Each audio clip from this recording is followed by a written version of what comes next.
For decades, the world viewed Japan as an economic miracle, a country that has embraced pacifism after the devastation of World War II. Yet beneath this widely accepted image, elements of an earlier political legacy were never fully dismantled.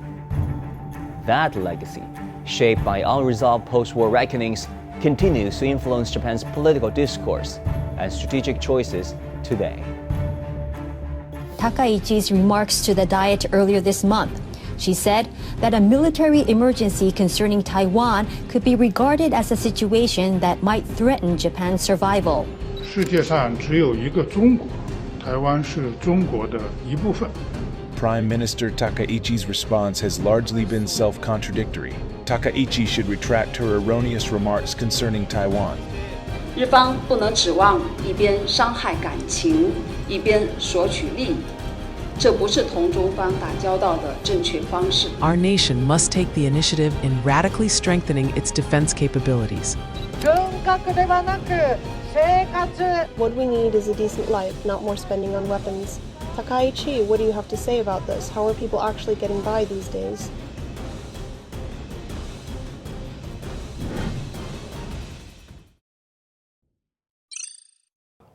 To understand the current tensions in East Asia, it is necessary to revisit a critical moment in post-war history. In 1948, as the Cold War intensified, the United States adopted what later known as the reverse course, shifting priorities from demilitarization to rebuilding Japan as an anti-communist ally. Under this policy shift, a number of individuals previously detained as war crime suspects were released. Rather than facing prosecution, some were reintegrated into political and economic life, playing key roles in shaping post-war Japan. Among them was Nobusuke Kishi. A former senior official in wartime Northeast China, Kishi returned to politics and became prime minister in 1957. His tenure strengthened the U.S.-Japan security alliance and marked a turning point in Japan's post-war strategic orientation. By the 1950s, Japan reinterpreted its pacifist constitution and decided that no military did not actually mean no military.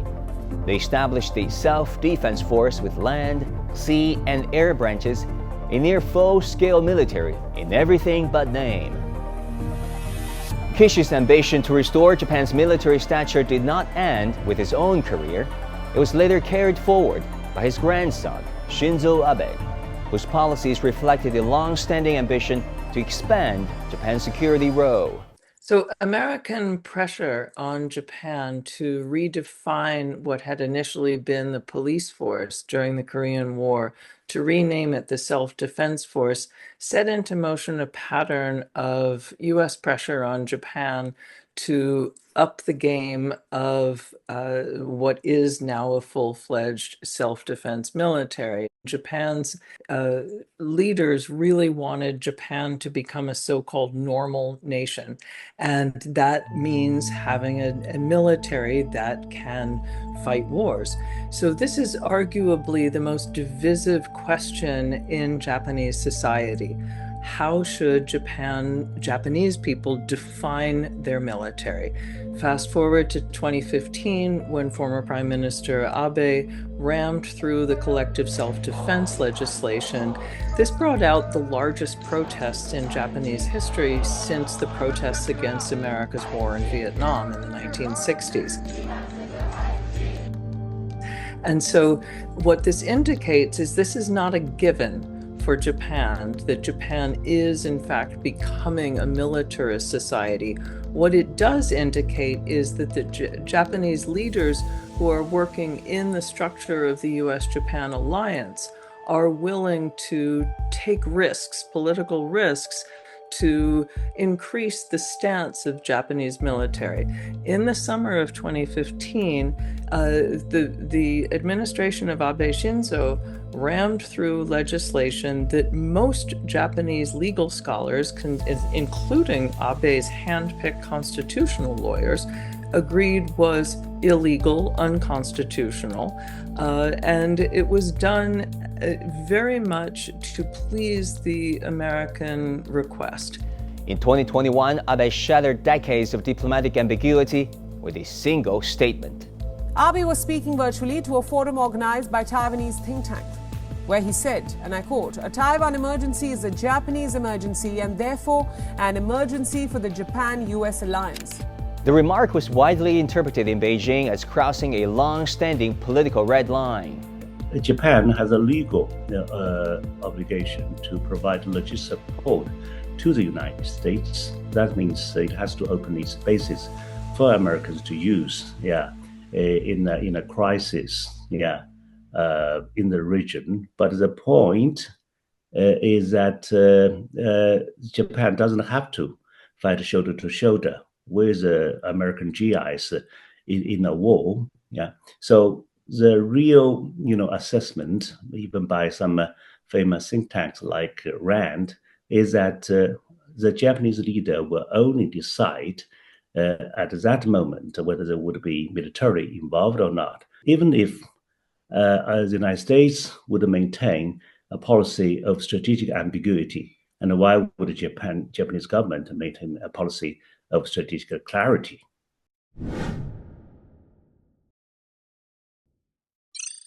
While security rhetoric was heartening at home, Japan continued to project a softer image abroad.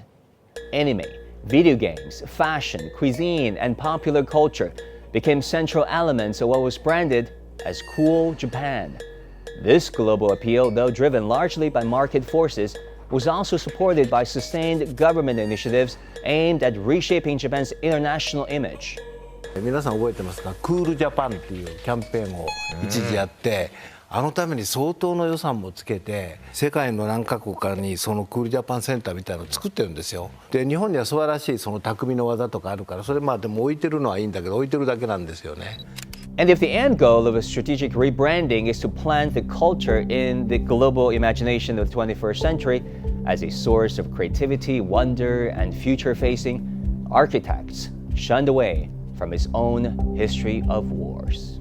Since 1982, the Ministry of Education has advised publishers to soften references to wartime aggression, changing the word invasion into advance. And despite agreements to address the comfort women issue, successive political leaders in Japan have denied or minimized the coercive nature of the military's sexual slavery system.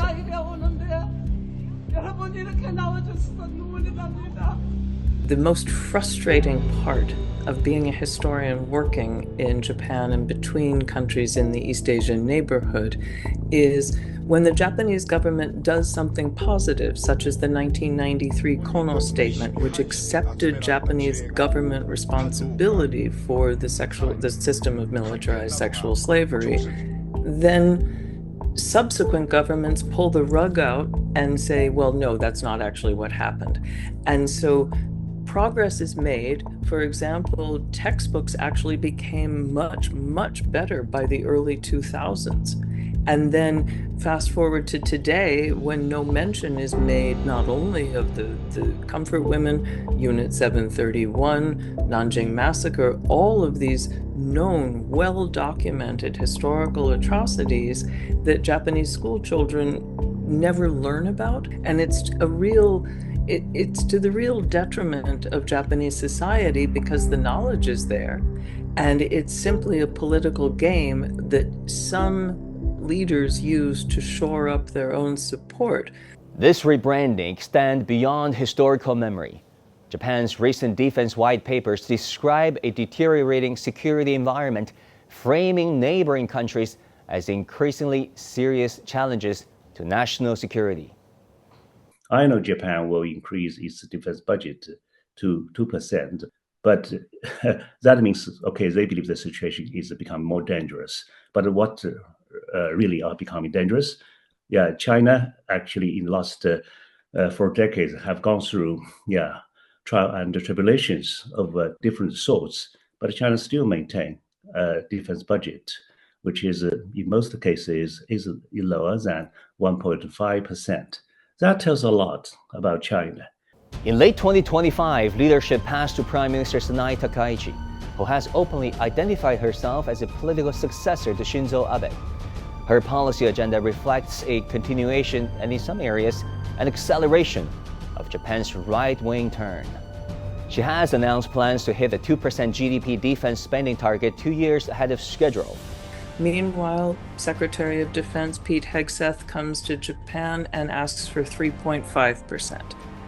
I don't think that this is viable in Japanese political circles, but Takaichi is saying yes. The most controversial is her stance on nuclear weapons. She has also raised public debate about Japan's long-standing non-nuclear principles, a sensitive issue in the only country to have experienced atomic bombings. Они стремятся отменить 4 неядерные принципа. Япония, как единственная страна, пострадавшая от ядерного оружия, придерживается таких вот 4 неписанных. Это не конституция, это не закон, это правила, но все их соблюдали последние годы, которые включают не обзаводиться ядерным оружием. А вот эти реваншистские круги японские, они требуют, чтобы Япония стала ядерной державой. При этом у Японии накоплены значительные запасы плутония оружейного, у нее есть технологии изготовления атомной бомбы, у Японии есть ракеты, которые выходят на околоземную орбиту. Единственное, чего не хватает – политического решения. Так вот, это политическое решение на волне вот этого реваншизма может последовать уже в обозримом будущем. Это, естественно, изменит всю архитектуру политики в Тихоокеанском бассейне.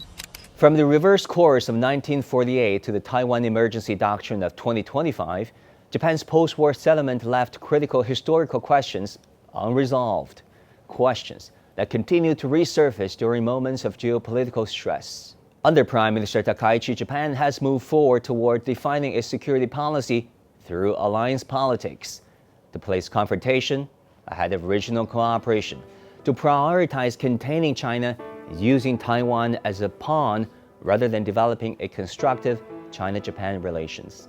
その中国の立場で台湾に何が起ころうが、日本は無関係なんですよ。そこで起きたら、日本に存立危機が起きてきたという理解をしちゃったんです。それはね、やはり最初この日中共同声明に全く反してる。だからそれがいけないんですと僕は思いますけど、それで国会答弁ですから首相のすっごく重みあります。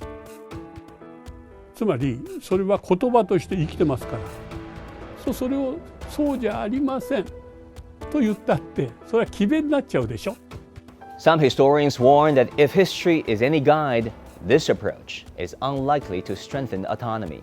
Instead, it runs the danger of perpetuating dependence, narrowing diplomatic options, and deepening regional tensions. Fortunately, she has not yet said anything about history, and I actually hope she doesn't, because she is clearly trying to impress people that she's a strong leader. And let's remember, and I think it's important, the gender dynamics here. She is Japan's first female prime minister. Forbes magazine has named her the 3rd most powerful female politician right now, or female leader. She's trying to be tough. So let's just hope she doesn't say anything about history, because that would be a disaster. And she has demonstrated her belief that Japan did nothing wrong by visiting Yasukuni in the past. She has said irresponsible things as a parliamentarian, but she is prime minister now, and maybe she might just concentrate on Japan's economy, which needs her attention more than anything else. Japan today stands at a crossroads between memory and ambition, restraint and revival. Under right-wing leaders like Sanae Takaichi, ideas once confined to the political fringe are now moving into the center of power. As old legacies return under new slogans, one is left to ask, has Japan truly moved beyond its past, or is it simply learning to live with it?